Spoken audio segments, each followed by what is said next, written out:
My name is Leo Barnes. 1 second, I was crushing into a crowded L train in Chicago, and the next, I woke up as Grayson Cole, the multi-billionaire CEO. Right now, my manipulative ex-girlfriend, Chloe, is clutching her chest, pretending to faint. Grayson, darling, she whimpers, my chest feels so tight. Could you take that $3 million necklace you gave Isabella and let me wear it? I think it would help me breathe. According to the original script of this life, I'm supposed to rip the necklace off my wife's neck, give it to Chloe, and then slap my wife for good measure. I glanced at the diamond-encrusted chain in my hand, then at my wife, Isabella, standing beside me with a defiant look in her eyes, bracing for the inevitable slap.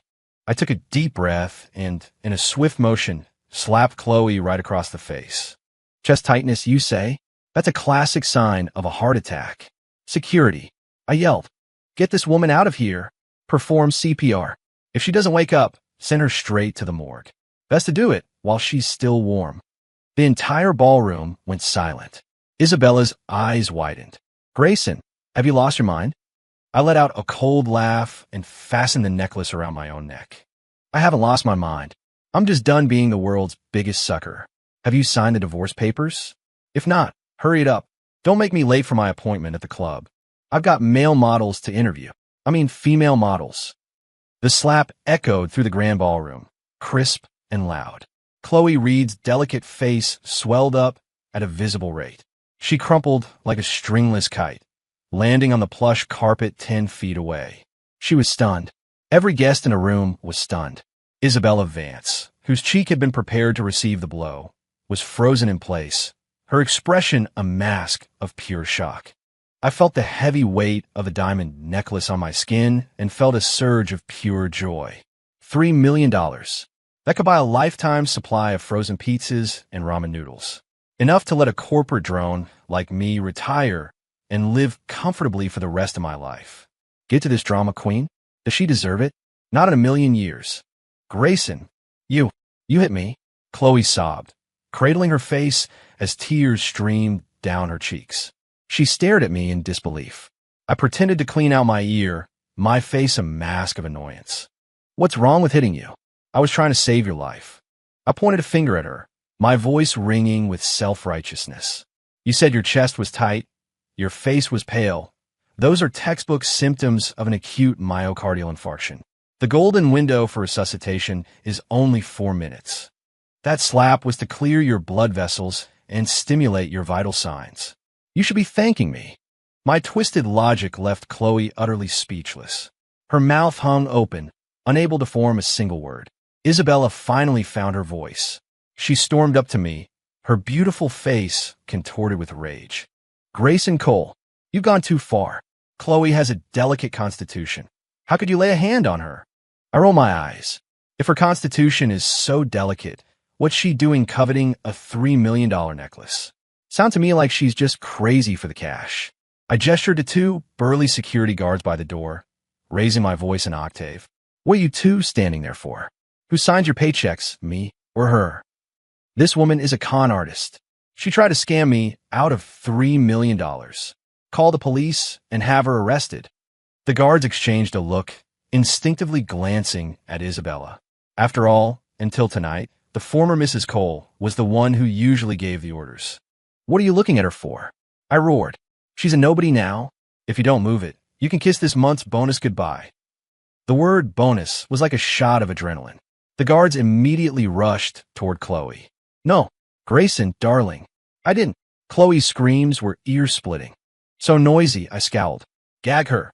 Use her Hermes scarf. Don't let it go to waste. The guards acted swiftly. Chloe's wails turned into muffled whimpers as she was unceremoniously dragged out of the ballroom. Peace and quiet at last. I turned to face Isabella's eyes, which were burning with shock and fury. She seemed to expect an explanation. I just grinned, showing off a set of pearly whites. What are you looking at? Did you bring the divorce papers? Sign them already. I've got to get to my next party. I've got 8 models waiting for me to get a pedicure. Isabella swayed on her feet, her face even paler than Chloe's had been. She stared at me as if I were a complete stranger, a demon crawled up from the depths of hell. This script, something feels off.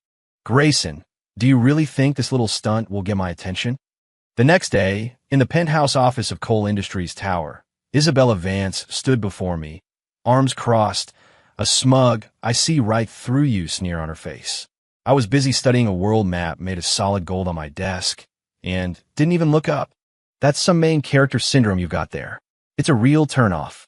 Isabella's expression froze. "What did you just say?" I said. I looked up, slapping the divorce agreement down on the desk in front of her with a loud thwack. "Sign it, get out, and stop wasting my time. This isn't like you. You love Chloe. You would have done anything for her." She shrieked, her voice sharp with agitation. "I used to be an idiot. I'm better now." I tapped my temple. "See this? The brain is back online." Before Isabella could say another word, the office door was kicked open with a loud bang. A young man with bleach blonde hair and skinny jeans swaggered in. "Grayson Cole, you son of a bitch, you think you can push my sister around? And you hit Chloe?" It was Isabella's parasite of a brother, Julian Vance. In the original Grayson's memories, this kid was nothing but trouble, always showing up with his hand out. Sure enough, his next sentence was, "I'm telling you, this isn't over until you cough up $500,000 for emotional distress." Isabella stood by, without a word, clearly condoning his behavior. In the original story, the simpering Grayson would have immediately written a check to smooth things over. Unfortunately for them, they were now dealing with Leo Barnes. I slowly picked up the heavy crystal ashtray from my desk, weighing it in my hand. $500,000. I looked at him, my smile unnervingly pleasant. "You think this ashtray, smashed over your head, is worth $500,000? Julian froze, clearly not expecting this reaction. You wouldn't dare." I ignored him. The next second, I suddenly clutched my head and let out a dramatic groan. "Ow, my head hurts." The pain. I slid out of my ergonomic chair and onto the floor, where I began to roll around with the over-the-top flair of a seasoned actor. "It must have been you. You kicked the door too loudly. It startled me. I think I have a concussion." Julian and Isabella just stared, dumbfounded. I continued to crawl ominously across the expensive Persian rug, wailing, "I'm going to sue. No, I demand compensation. You've damaged the priceless brain of a multi-billionaire CEO. I've suffered immense psychological trauma." Julian scrambled backward. "You, stay away from me." I shot up from the floor like a predator, grabbing him by the collar of his designer jacket. "Pay up. Medical bills. Pain and suffering. Lost wages. Let's keep it simple. $100 million. $100 million. Julian burst into tears on the spot. He looked desperately at Isabella. "Cease. He's lost his mind. Grayson's gone insane." Isabella was panicking now, trying to pull me off him. I shoved her hand away, grabbed Julian by the ankle, and treating him like a human bowling ball, rolled him forcefully toward the office door. Thump! With a pathetic yelp, Julian tumbled out of the office, knocking over a large potted plant in a disheveled heap. I dusted off my hands and addressed my stunned secretary, who was gaping at the doorway. "Please take out the trash, and inform security downstairs that from now on, the Vance family dog and Julian Vance are not permitted on the premises." I turned back to the pale-faced Isabella. "Now," I said coolly, "shall we discuss the division of our assets?" She looked at me with an expression that had shifted from shock to a sliver of genuine fear. Leo Barnes, a former wage slave who once practically ran himself to death just to avoid being a few minutes late to work, was now sitting in the CEO's chair of a multi-billion-dollar corporation. Honestly, my knees were a little weak. The opulent lobby, the spotless marble floors, the rows of employees in sharp business attire, all bowing their heads, afraid to meet my eyes. So this was the decadent stench of capitalism? Man, it smelled good. My beautiful secretary, Maya, followed timidly behind me, holding a tablet. Yeah, she smelled good too, but I'm a traditional man. "Mr. Cole, your dinner meeting with Mr. Henderson from Starbright Entertainment is scheduled for 7 o'clock tonight. Shall I confirm?" The original Grayson Cole was a workaholic, but only when it came to torturing his employees. His life revolved around 3 things: simping for Chloe Reed, tormenting Isabella Vance, and forcing his staff to work pointless overtime. "Dinner meeting?" I stopped walking and turned around. Maya flinched, nearly dropping the tablet. "Cancel it, and send out a memo. Effective immediately. All departments will end the workday on time. Anyone who stays in this office 1 minute past 5 will have their pay docked for the month. Maya looked as if she'd misheard me, frozen to the spot. I frowned. What? Did you not understand me? No. That's not it, Mr. Cole. Maya was so scared she dropped to her knees, tears welling in her eyes. Mr. Cole, we're sorry. We're willing to work overtime. We will dedicate ourselves to this company until we collapse. Please don't fire us. The surrounding employees shot me looks of sheer terror. I was baffled.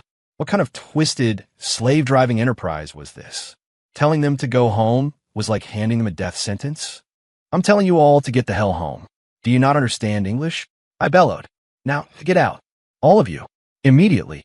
A dead silence fell over the lobby, which was quickly followed by a tidal wave of cheers. Long live Mr. Cole. Mr. Cole is a genius. The eruption of joy nearly blew the roof off the building. I nodded in satisfaction. Now, that was a normal human reaction. Back in my office, I had Maya bring me the financial reports. I had no idea. One look, and I was horrified. That spendthrift original Grayson, in his efforts to please Isabella and her family of leeches, had handed over no less than $500 million in projects and partnerships to Vance Enterprises. Every single one was a money-losing deal. Slam! I smacked my hand on the desk. Maya, get the legal and project management teams on the line right now. All partnerships with Vance Enterprises are to be terminated. Immediately. All of them. What? Maya's jaw dropped. But Mr. Cole, these were all projects you personally. I was an idiot before. I cut her off. I'm not anymore. Take every penny we save from canceling these projects and give it to every employee in this company as a bonus. Maya was completely stunned. Her pen slipped from her fingers and clattered onto the floor. Oh, a bonus? You under what pretext? I thought for a moment, then a wide grin spread across my face. The pretext is a celebration of my return to single life. Call it the happy divorce bonus. Half an hour later, my phone rang. It was Isabella, her voice frantic and furious.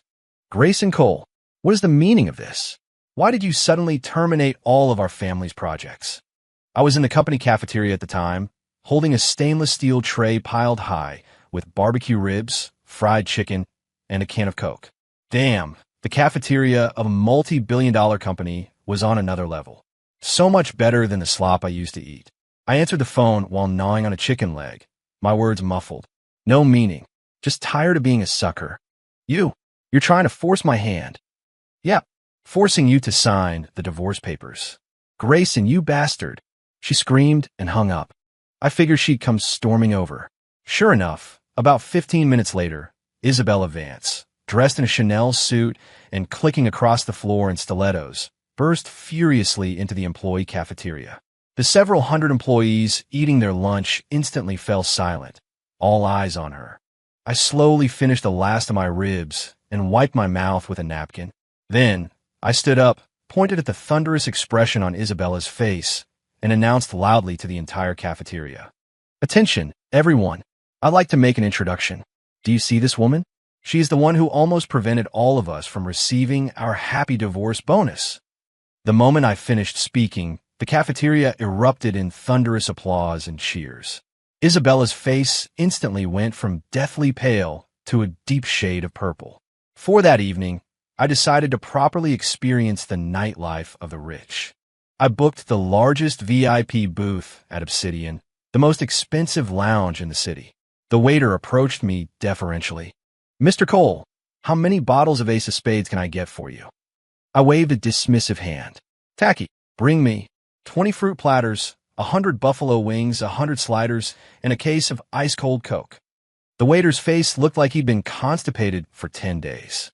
As a veteran corporate drone, this was the absolute peak of luxury I could imagine.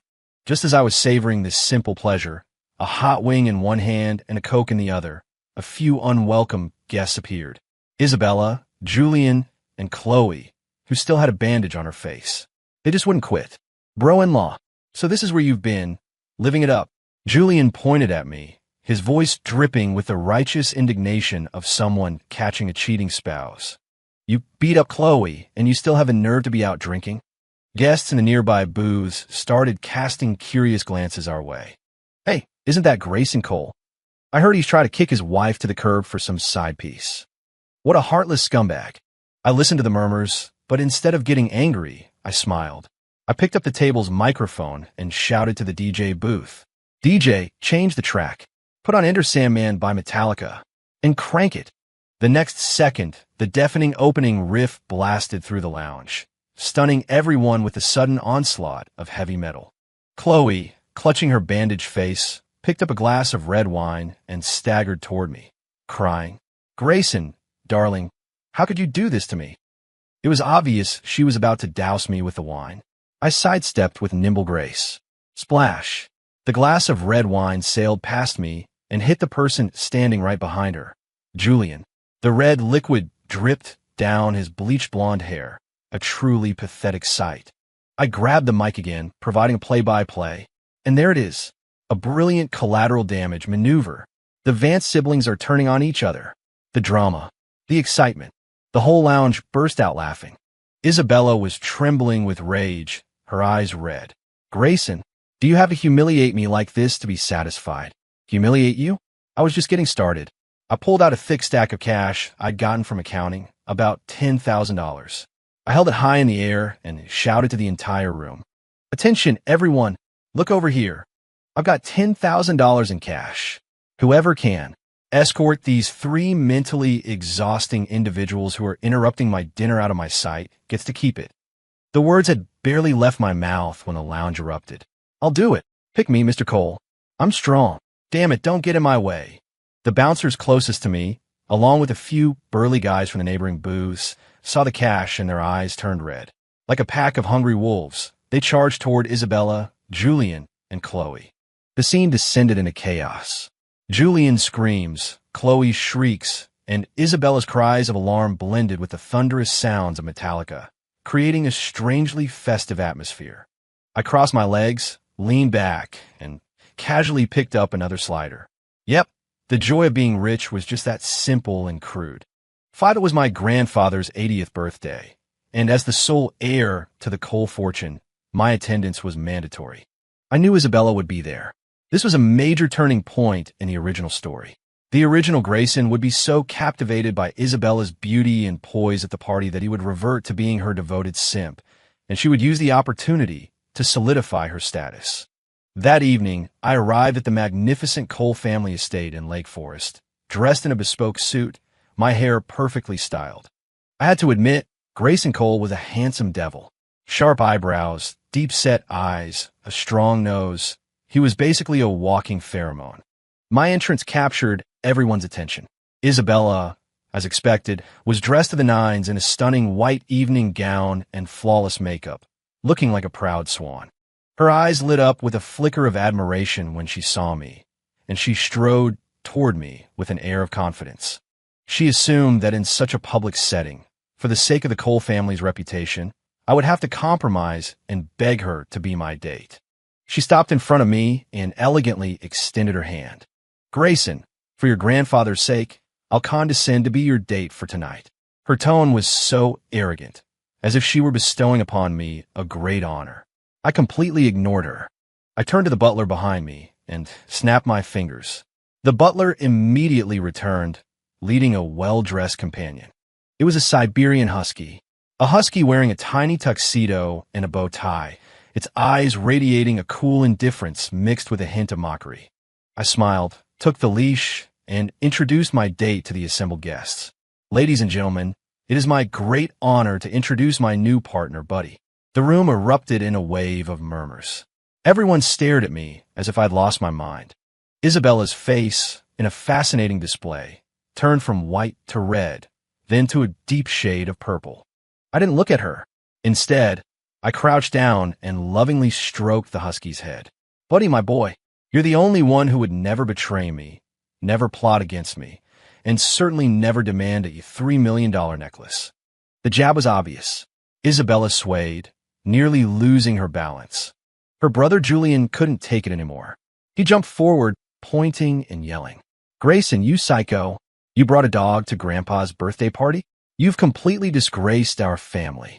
Before I could respond, The leash accidentally slipped from my hand. "Buddy, someone's yelling at me. Go get him." With a loud woof, the husky shot off like an arrow, straight for Julian. The man and dog duo proceeded to create chaos throughout the ballroom. Julian scrambled around the room, eventually climbing onto a dinner table, his pants ripped by the dog's teeth. I expected my grandfather to disown me on the spot. But to my surprise, the old man, seated at the head table, didn't get angry at all. Instead, he slapped the table and roared with laughter. "Excellent. That's it. A grandson of mine should have that kind of spirit. I couldn't stand that spineless version of you before." My grandfather looked at me with eyes full of approval. I was taken aback. This old guy had some strange tastes. Isabella watched me interacting affectionately with my dog, then looked at her laughing grandfather, and a complex expression crossed her face. She suddenly seemed to find this new man fascinating. He was crazy, unpredictable, and possessed a kind of wild charm. How had she never noticed this side of him before? A seed of what could only be described as falling for her own deluded fantasy began to sprout in her heart. I had no time for her internal monologue. I led Buddy over to my grandfather's table and, in front of all the guests, dropped a bombshell. "Grandfather, I have an announcement to make. From this day forward, I, Grayson Cole, am severing all business ties with the Vance family. After all, my dog Buddy says their family has bad feng shui. It's bad for my health." On cue, Buddy let out a supportive woof. Isabella's face turned ashen. She knew Grayson Cole wasn't joking. The man she used to be able to summon and dismiss with a wave of her hand was truly, completely out of her control. After I cut ties with them, Vance Enterprises quickly spiraled into a crisis. That useless idiot Julian Vance was no help at all. In fact, he'd racked up massive gambling debts all over town. One afternoon, as I was playing Beat Saber on my VR headset, I got a call from an unknown number. A man with a gruff voice was on the other end. "Is this Grayson Cole? How about your brother-in-law, Julian Vance? If you know what's good for you, get $50 million in cash ready. Don't call the cops, or you'll be picking up his corpse." Kidnapping. I took off my VR headset and calmly opened a bag of chips. Crunch. "Okay, got it." There was silence on the other end of the line. The kidnapper had probably never encountered a family member this calm. "Hey, did you hear me? I have a brother-in-law." "I heard you," I said, my voice muffled by a mouthful of chips. "Go ahead and kill him. Just make it quick." "Kidnapper." I could hear Julian's desperate sobs in the background. Grayson, save me. I'm your brother. You can't just let me die." I cleaned out my ear. "Look, Mr. Kidnapper, let's be real here. First of all, he's not my brother. At best, he's my former brother-in-law. Second, the quality of this hostage is terrible. He's dumb, he's lazy, and all he does is consume resources. I think 50 million is way too high." I began to offer the kidnapper some earnest advice. "I suggest you don't sell him as a whole unit. You'll lose money. Sell him by the pound. See if you can recoup some of your costs." The kidnapper was completely bewildered. Are you even his brother-in-law?" I was. "Not anymore," I said. "When you do it, make sure you record it in high definition and send me the video. I'd love to see it." Not long after, Isabella burst into my office, crying, "Grayson Cole, are you even human? Julian's been kidnapped. How can you just sit there and do nothing?" I sighed, and right in front of her, I called the kidnapper back and put it on speaker. "Hello, Mr. Kidnapper? It's Grayson Cole. My ex-wife is here, crying her eyes out, saying I'm being too cold-hearted. So, let me give you a few professional tips." The kidnapper on the other end sounded re-energized. "Mr. Cole, please go on." "First, starve him for 3 days. Just water. It'll break his spirit. Then, give him a good beating, but avoid the face, stick to the body. Take pictures and send them to my ex-wife to increase her psychological distress. If she still won't pay, don't kill him. That's a waste. Just break one of his legs and sell him to an illegal mining operation. Recycle the trash." I was laying out the plan with gusto, and the kidnapper was listening with rapt attention, agreeing enthusiastically. "Thank you for the advice, Mr. Cole. We'll get right on it." He hung up. Isabella stared at me in horror, as if I were a demon. You're a monster." I shrugged, feigning innocence. "I'm a law-abiding capitalist. I I was simply conducting a reasonable risk assessment and proposing a solution that maximizes profit. I don't support freeloaders, and I certainly don't buy back defective goods. That day was the darkest of Julian Vance's life. The kidnappers followed my guidelines to the letter, torturing him to within an inch of his life. 3 days later, I didn't get a ransom call. I got an apology call. "Mr. Cole, we're so sorry. We were wrong." The kidnapper's voice was choked with tears. "Your brother-in-law. He eats too damn much. He's eaten us out of house and home. We quit. We don't want the money. We'll even pay for his Uber back to you. Please, for the love of God, just take him back." In the end, Julian was unceremoniously dumped at the main entrance of Cole Industries Tower by his disgusted captors. He was bruised and battered, his clothes in tatters. The moment he saw me, he was so terrified he wet his pants. The Vance family's financial situation deteriorated by the day. Apparently having hit rock bottom, Isabella finally decided to swallow her ridiculous pride and take matters into her own hands. She began to imitate the very tactics of Chloe Reed, the woman she despised. Late one night, just after I'd gotten out of the shower, my doorbell rang. I checked the security camera. It was Isabella. She was wearing a black, see-through negligee, her long hair damp and draped over her shoulders, her face done up in a pitifully alluring way. I opened the door and looked her up and down. She bit her lip and struck a pose she clearly thought was seductive. I frowned, my expression wary. "It's the middle of the night. What do you want? Are you here to steal my 82 Lafite?" Isabella's expression faltered for a second before softening again. She took a step closer, trying to press herself against me, her voice a syrupy whisper. "Grayson, I've thought things through. The truth is, I have feelings for you. I think. I'm in love with you." "Oh, wow. So we're moving into the ex-wife begs for forgiveness story arc?" I stared at her blankly, then reached into a nearby drawer, pulled out a digital thermometer, and held it out to her. "Open your mouth. Let me take your temperature." "Isabella, question mark, 98, 6 degrees. No fever," I said, studying the display with a grave expression. "Then must be brain damage." Isabella's face cycled through shades of white and green. Seething with humiliation, she decided to go all in, throwing her arms open to embrace me in a desperate, last-ditch effort. I reacted instantly, leaping backward while simultaneously yelling at the top of my lungs. "Help! Assault! I'm being assaulted. My ex-wife is trying to force herself on a defenseless man. Is there no justice in the world?" My voice carried. In an instant, the butler, maids, and security guards rushed in from every corner of the penthouse, surrounding us. Everyone stared, dumbfounded, at the scantily clad Isabella and me. The situation was mortifyingly awkward. Isabella looked like she wanted the floor to swallow her whole. I, on the other hand, saw a teachable moment. I pointed at the humiliated Isabella and addressed the gathered staff in a somber tone. "Let this be a lesson to all of you. This is what happens when you don't focus on your education, don't work hard, and try to take dishonest shortcuts in life. So young, and already reduced to climbing into a man's bed in the middle of the night. Have you no shame?" The staff struggled to suppress their laughter, nodding vigorously. Isabella was practically dying of shame, her eyes burning with a fiery rage. That look seemed to say, "You finally got my attention, you bastard. Just you wait, I will conquer you." I didn't give her a chance to deliver a dramatic line. I whipped out my phone, aimed it at her in the crowd, and snapped a picture. Then, right in front of her, I sent the photo to the Cole family group chat. I added the caption, "Ex-wife showed up at my door in the middle of the night. Looks like she's begging. Should I give her some cash? It's an emergency. Need advice ASAP." The group chat exploded. "My uncle. Grayson, how can you talk about Isabella that way? Let the poor girl in. Give her something to eat. My aunt. Is that woman still hanging around? Give her $20 and tell her to get lost. My grandfather. Nice photo.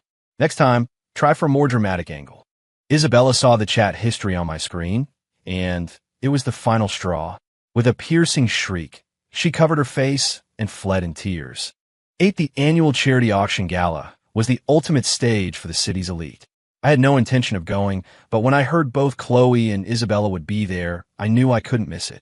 After all, watching them make fools of themselves was one of my few remaining pleasures. At the gala, Chloe showed up on the arm of a balding tycoon with a comb-over. He had to be in his 50s and was so greasy you could fry an egg on his forehead. Seeing me alone, she shot me a triumphant smirk and sauntered over. Well, if it isn't Mr. Cole. All by your lonesome? Didn't Isabella come with you? Oh, that's right, I forgot. You two are divorced. How tragic. The great Grayson Cole. Now, just a lonely bachelor. I ignored her and went to my table. The auction began shortly after. The first item was a jade bracelet with a starting bid of $50,000. Chloe immediately turned to her sugar daddy. Oh, Mr. Henderson, I simply adore that bracelet. To show off, the tycoon immediately raised his paddle. $60,000. I casually raised my own paddle. $500,000. The room fell silent. Everyone turned to look at me, including Chloe and Mr. Henderson. Henderson's face turned beet red. He clearly thought I was challenging him. To save face, he ground his teeth and raised his paddle. $550,000. I smiled serenely and raised my paddle again. $1 million. Sweat started beading on Henderson's forehead. He shot me a venomous glare. Chloe, egg him on. Mr. Henderson, he's just doing this to spite you. You can't let him win. With a grimace, Henderson slammed his paddle down. $1.5 million. He stared at me, daring me to continue. I smiled, slowly lowered my paddle, and made a gracious after you gesture in his direction. Congratulations to this sucker. My apologies, to Mr. Henderson for winning this lovely $50,000 bracelet. Henderson's expression was fouler than if he'd just eaten a plate of dirt. Next up was the main event, a spectacular diamond necklace. Isabella had her eye on it. She was probably hoping to win it to restore some of her lost dignity. She raised her paddle. $2 million. I used the same tactic, immediately shouting, $5 million. When Isabella saw me bidding, her eyes lit up. She thought I was bidding on it for her, that this was my way of making a grand, romantic gesture. She immediately stopped bidding, her eyes fixed on me with hopeful expectation. After a few rounds, I had driven the price up to a staggering $10 million. Just when everyone assumed I was about to win the necklace, I suddenly lowered my paddle and asked the auctioneer a question. Excuse me, is that thing edible? It's not spicy, is it? Auctioneer. The blissful look on Isabella's face instantly shattered. In the end, under the bewildered stares of the entire room, the only item I purchased was an antique Victorian bedpan, for which I paid a few $100s. I cradled the bedpan in my arms, grinning like a Cheshire cat. Excellent. This will make a wonderful flower pot. Very rustic. Chloe's tycoon boyfriend almost had a stroke after paying a fortune for the bracelet. Isabella became the laughingstock of the evening, and I, clutching my bedpan, walked away with my reputation for chaos intact. Now the company had a new app to promote. The marketing department suggested I appear on Billionaire Bachelor, a hot new reality dating show. I wasn't interested until I heard that Isabella and Chloe had pulled strings to get on the show, specifically to confront me. How could I pass up that kind of entertainment? On the first day, the task was for the male contestants to cook dinner for the woman of their choice. The other rich bachelors prepared fancy French steaks and Japanese sashimi, all very high-end. When it was my turn, I tied on an apron and marched into the kitchen. Half an hour later, I emerged with a giant pot. Texas-style chili. Beef, beans, peppers, onions all stewed together. I slid a huge bowl of it in front of Isabella and said with a grin, "Here you go. Try my masterpiece." Isabella looked at the greasy concoction with undisguised revulsion. I shoved a spoon into her hand. "Go on, eat up. It's a dinner I made with love just for you." With the cameras rolling, she couldn't refuse. Fighting back tears, she forced down the entire bowl of chili, even managing a week. Delicious. The second activity was an outdoor hike. Chloe tried her old tricks again. Halfway up the trail, she let out a little ouch and collapsed to the ground, clutching her ankle. My ankle. I think I twisted it. It hurts so much. She looked up at me with teary eyes. "Grayson, darling, can you carry me back?" I crouched down, my face a mask of concern. A twisted ankle? That's serious. I immediately pulled out my phone. "Don't worry. I know an excellent orthopedic surgeon. Specializes in sports injuries and, as a bonus, is a real artist when it comes to amputations. I'll call 911 and have him take you there right now. Chloe was so scared she leaped to her feet. No, no need. I think I'm all better now. That evening's event was a game of truth or dare. The host asked me, Grayson, who is the person you've loved most in your life? Everyone, including Isabella and Chloe, looked at me expectantly, assuming I named one of them. I reached into my suit jacket and slowly pulled out my wallet. From it, I produced my Black American Express Centurion card. I held the card up and planted a deep, sincere kiss on it. Her, of course. She's so cold, so hard, yet she gives me the world. She never asks me why, and she never asks me where I'm going. Most importantly, she's so pure. Not like some people whose hearts are full of schemes. The show's live comments feed went insane. OMG, this CEO is so real. He's my spirit animal. LMAO, I'm dead. I've never seen someone kiss their credit card before. I'm a fan now. This guy is hilarious. He's rich, and he's not afraid to be weird about it. For the final heartfelt confession segment, the producers had Isabella deliver a tearful monologue to me. She stood before me, passionately recounting our history, her voice choked with emotion, tears streaming down her face. The atmosphere was incredibly moving. However, I had fallen asleep. Not only had I fallen asleep, but I was also letting out soft, gentle snores. When Isabella finished her speech, the host had to nudge me awake. I wiped a bit of drool from the corner of my mouth and asked groggily, Huh? Is it over? Great. Can I get my appearance fee now? I have to get home to feed my dog. After the episode aired, I gained 10 million followers overnight and became the internet's favorite chaos CEO. Isabella and Chloe, on the other hand, became a national joke. 10 Vances Enterprises finally went bankrupt.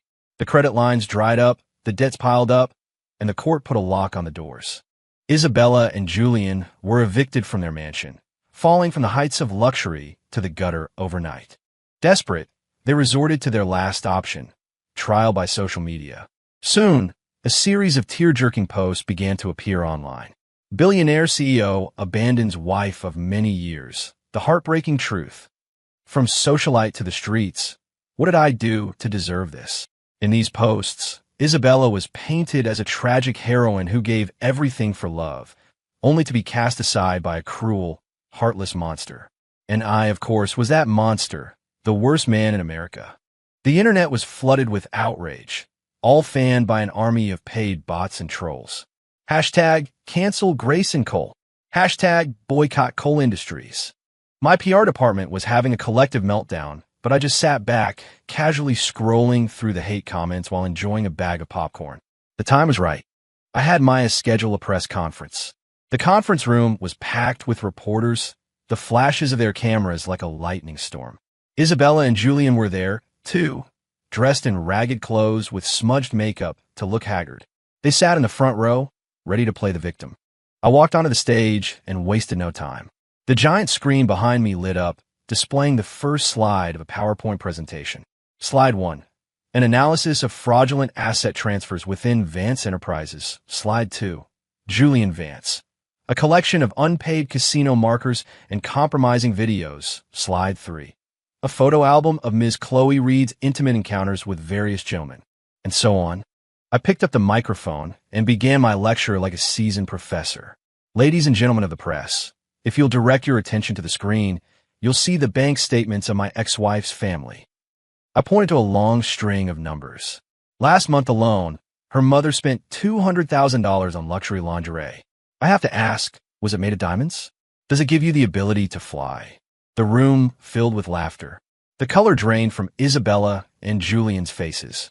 And here we have the spending habits of my former brother-in-law. As you can see, he spent over $300,000 in 1 month on donations to live streamers. A true patron of the arts. Isabella couldn't take it anymore. She screamed and tried to rush the stage to grab the microphone. I dodged her easily with a nimble sidestep.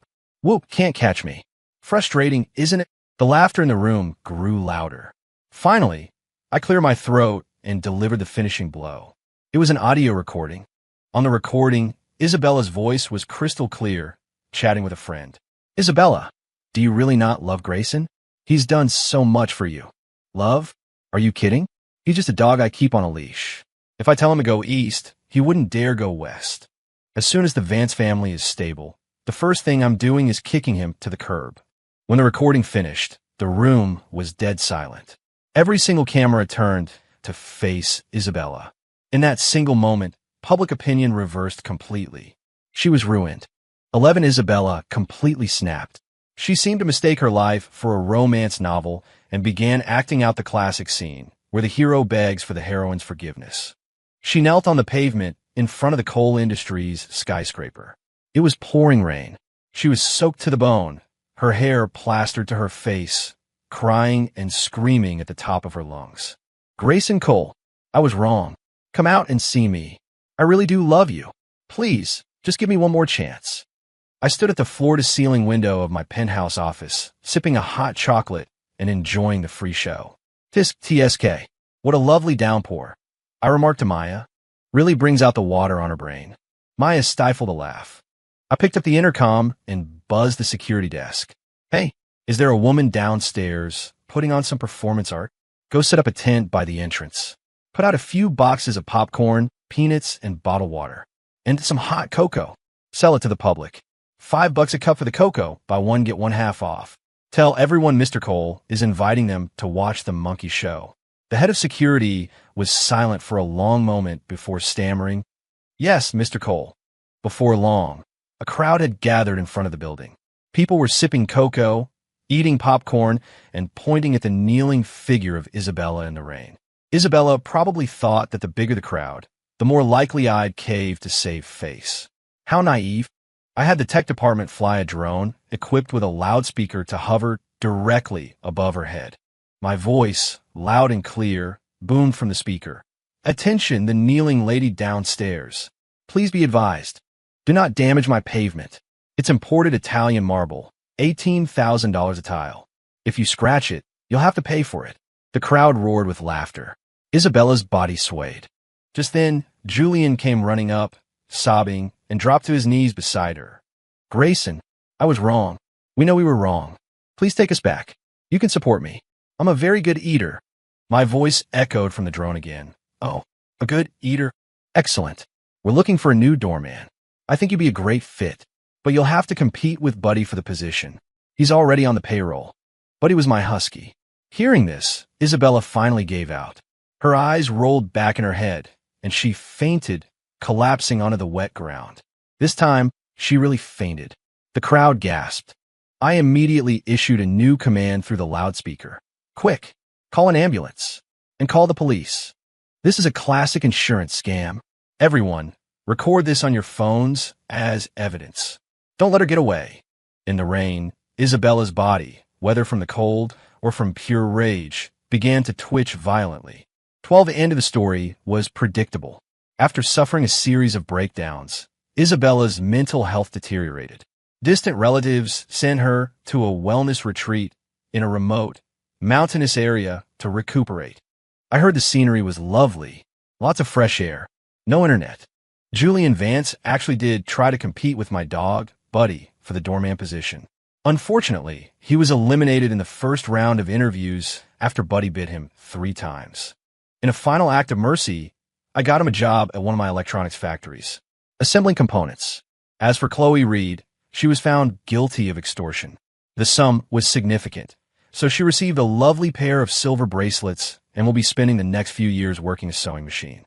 The world was finally quiet. I was on my private jet, about to embark on a trip around the world. Maya sat across from me, asking respectfully, Mr. Cole, where's our first stop? I put on my sunglasses, kicked my feet up, and thought for a moment. I hear the mines in Africa are nice. Let's go buy a couple for fun. Just then, a cold, mechanical voice suddenly echoed in my mind. Warning, host has severely deviated from the original plot, causing a catastrophic collapse of the world's timeline. System will now commence with humane euthanization of the host. It was that useless system that had been silent ever since I arrived. I cleaned out my ear and cut it off impatiently. Shut up. You keep running your mouth, and I swear, I'll pay someone to hack this pathetic system of yours. Then I'll buy out your parent company and have you scrapped. The system's notifications went silent. I leaned back contentedly against the plush leather seat and gave a peace sign to the blue sky outside my window. The jet soared across the sky, leaving a brilliant trail behind it. Remember, never be a simp. If you're going to be a dog, be a happy, free, and ridiculously rich one. This crazy, wonderful, obscenely wealthy life was just getting started.